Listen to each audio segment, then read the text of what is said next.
Ibu, saudara-saudari yang terkasih di studio, para pastor, suster, demikian juga keluarga-keluarga yang mengikuti bisa live streaming dari rumah. Semua kita pasti pernah mengalami apa yang disebut serba salah. Ada kesempatan atau kejadian di mana kita maju kena, mundur kena.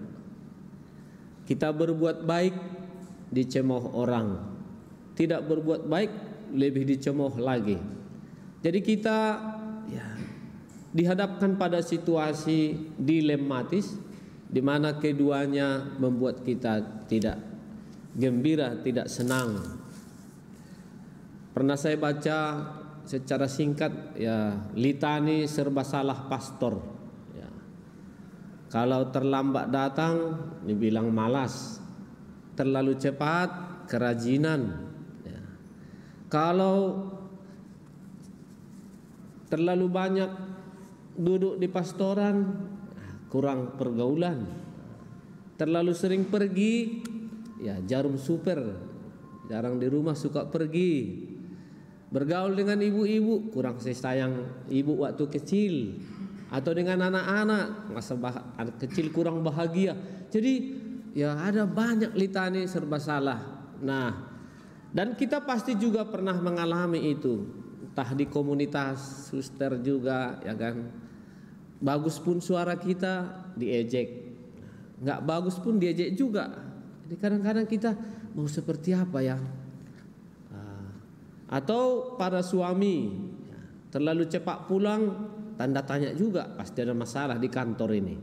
Terlambat juga, jangan-jangan pergi kemana-mana. Jadi ada suasana atau orang-orang muda yang tidak dapat jodoh-jodoh, tidak dapat jodoh terus, makin tua, jadi serba salah. Terlalu lama menikah salah juga, terlalu cepat juga salah. Nah, apa yang mau saya katakan dengan ini, bahwa peristiwa yang sama juga dialami oleh Yesus dan Yohanes Pembaptis. Ketika Yohanes Pembaptis datang mewartakan warta pertobatan, dan pertobatan itu tentu menyakitkan karena menyangkal diri, meluruskan hati, menimbun lembah katanya. Itu simbol dari keangkuhan atau juga kesemangat rendah diri yang berlebihan. Orang-orang putus asa harus dibangkitkan, dan itu membutuhkan pengorbanan. Dan mereka tidak mau, orang-orang Yahudi tidak mau diarahkan. Karena apa? Menyakitkan. Pertobatan itu membutuhkan pengorbanan. Nah, ketika Yesus datang membawa kabar gembira, mereka juga menolak. Kabar gembira apa itu? Yesus bergaul dengan orang-orang berdosa, makan minum bersama mereka. Orang-orang tersingkir dipanggil oleh Yesus. Orang-orang sakit disembuhkan.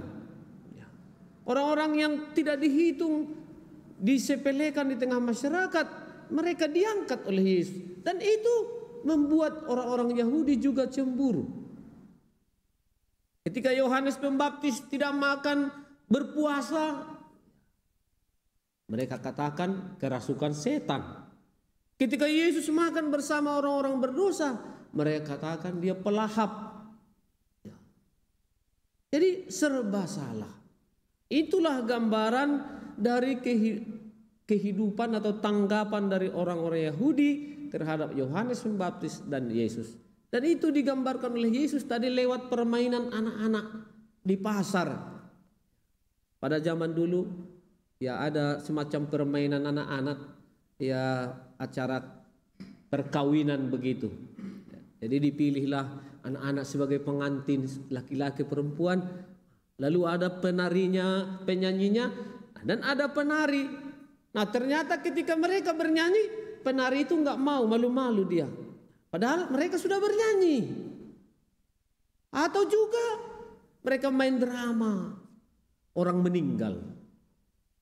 Ada di situ juga perkabungan Seharusnya dengan lagu itu mereka harus menangis sedih, tapi ternyata mereka tidak melakukan itu. Nah, inilah gambaran sikap dari orang-orang Yahudi ini berkaitan dengan kehadiran Yesus, kehadiran Yohanes Pembaptis untuk membawa kabar gembira.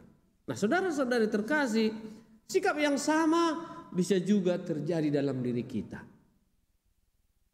Ketika kita diminta untuk bertobat, kita mengeluh.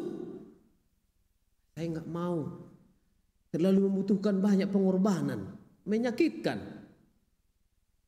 Lalu ketika Tuhan menjanjikan, Yesus datang membawa kabar gembira, penebusan dosa kepada kita, pengampunan, kita juga mengeluh. Jadi semua serba mengeluh. Itulah yang mau diingatkan kepada kita, supaya kita jangan seperti orang-orang Yahudi itu. Kita adalah murid-murid Tuhan yang baru, yang penuh dengan semangat yang baru.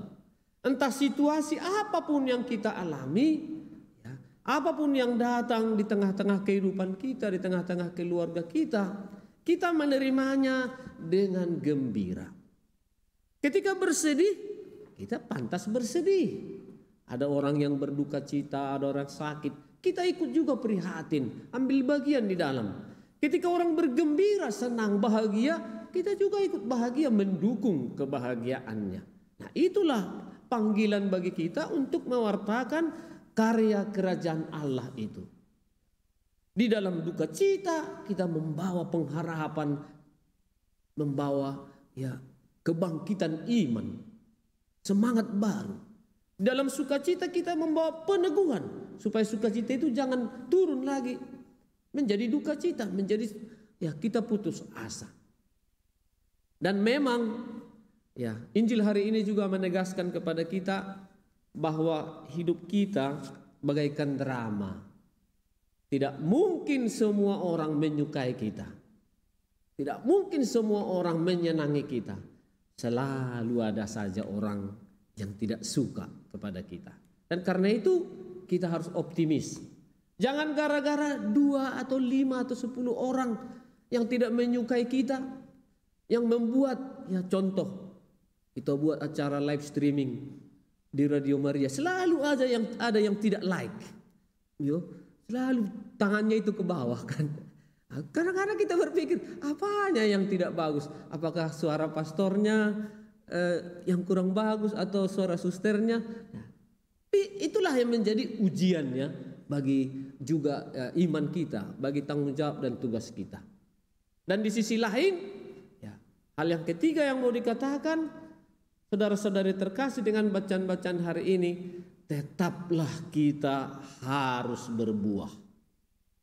Seperti dalam Mazmur antar bacaan tadi, kita hendaknya bagaikan pohon di tepi aliran sungai.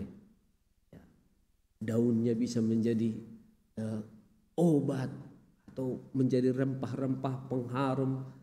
Akar-akarnya menjadi obat, ranting-rantingnya menjadi kayu bakar.